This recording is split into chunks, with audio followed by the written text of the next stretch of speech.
Hello my dear students, welcome to online classes. Today I am to discuss about capacitors and capacitance. So first you understood what is the meaning of capacitor. It is a system of two conductors separated by an insulators. That means when the is added to one of the conductor, its potential difference between the two conductors goes on increases. So that means as the charge is increases, the V, that is potential difference, increases. So therefore the potential difference, that is V, is proportional to Q. Hence the ratio charge by V, that is, so this one charge, that is Q by V, is a constant. This constant is called as capacitance of capacitor.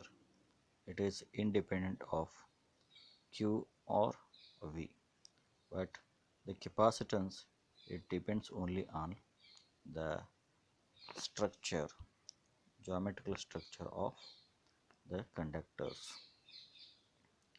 Then the SI unit of the capacitance is a farad, and this can be, the capacitor is symbolically represented as shown, that is, this is a symbolical representation. So this is the symbolical representation. Then so the another one is the variable capacitors. The farad is very big unit, so therefore the commonly used units are sub multiples, that is, so this is 1 microfarad, this is 1 nanofarad, this is 1 picofarad, like that.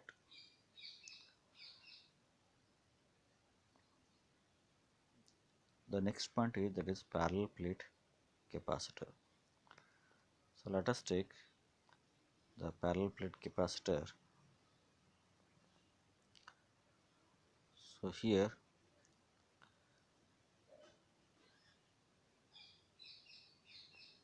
there are two parallel plate capacitor, first one and the second one, with a distance d here. This is the distance between the two parallel plate capacitor, and the sigma is the surface charge density on each conductor. Okay, and this is the area of each conductor. The parallel plate capacitor consists of two large parallel plate conducting plates separated by a small distance. Then if you apply the Gauss theorem, that is electric field between the outside the first capacitor as well as second capacitor, it becomes 0. That is, E is equal to sigma by 2 epsilon naught minus again sigma by 2 epsilon naught, which is also equal to 0. Similarly, for the outer region, that is electric field, outer region of the second conductor is also is taken as 0. But whereas the inner region between the two plates, 1 and 2 plates, the electric field is given by, that is, E is equal to Q by epsilon naught by A. Then the potential between the two plates is taken as V is equal to E into D. So if you put the above equation in place of E, then it becomes Q D by epsilon naught A. So therefore the capacitance of parallel plate capacitor, according to the definition, that is charge by potential difference, if you put V as the above equation, then the final equation now becomes sigma naught, sorry, epsilon naught A by B. So that means C is directly proportional to A, means area of the conductor. C is inversely proportional to D. That means the capacitance of parallel plate capacitor is directly proportional to the area as well as inversely proportional to the distance. So you can increase the capacitance of parallel plate capacitor by increasing the area or by decreasing the area.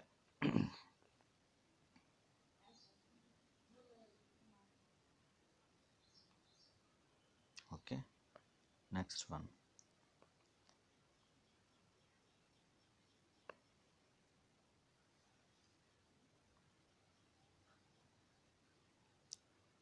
That is the effect of dielectric on capacitance.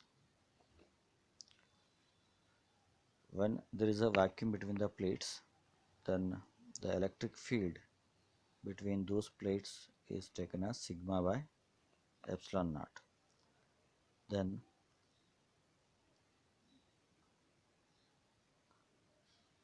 the potential difference, that is V naught, is equal to, that is E naught into D. So therefore the capacitance now becomes Q by V naught, or so this is the capacitance in case of the vacuum in between the two plates.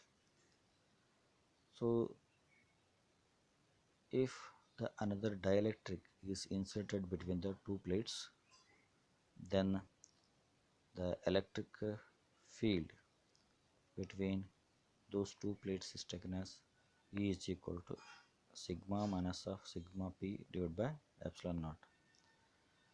So therefore the potential difference across the plates where the dielectric is inserted, that is V is equal to E into D.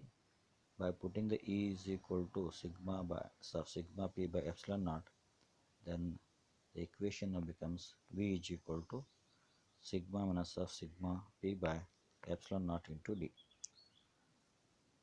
But for linear dielectrics, this, that is sigma minus of sigma p, is proportional to sigma only. So therefore sigma minus of sigma p, which is equal to sigma by k, where k is called as constant of dielectric. So therefore the V now becomes, if we put sigma minus of sigma p as sigma by k, so therefore the V now becomes sigma d by epsilon naught k, or q d by a epsilon naught k, because sigma is, this is also equal to q by a, that is surface charge density. So therefore the capacitance now becomes C is equal to q by V. So if you put the V from the above equation, then epsilon naught k a by d.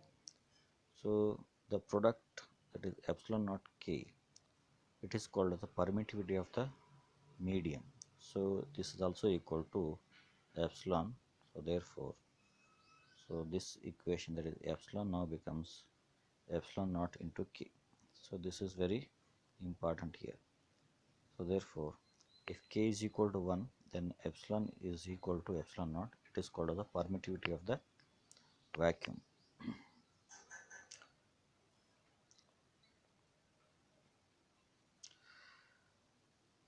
So therefore the dielectric constant k can also be written in terms of the ratios of permittivity, that is epsilon divided by epsilon naught, or we can also write in terms of their capacitance.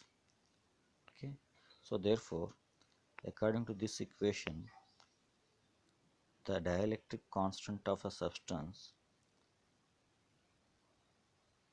is the factor by which the capacitance increases from its vacuum to value when the dielectric is inserted fully between the plates of capacitor. So Andre, as the dielectric increases, the capacitance of the capacitor goes on increases. We'll stop here only.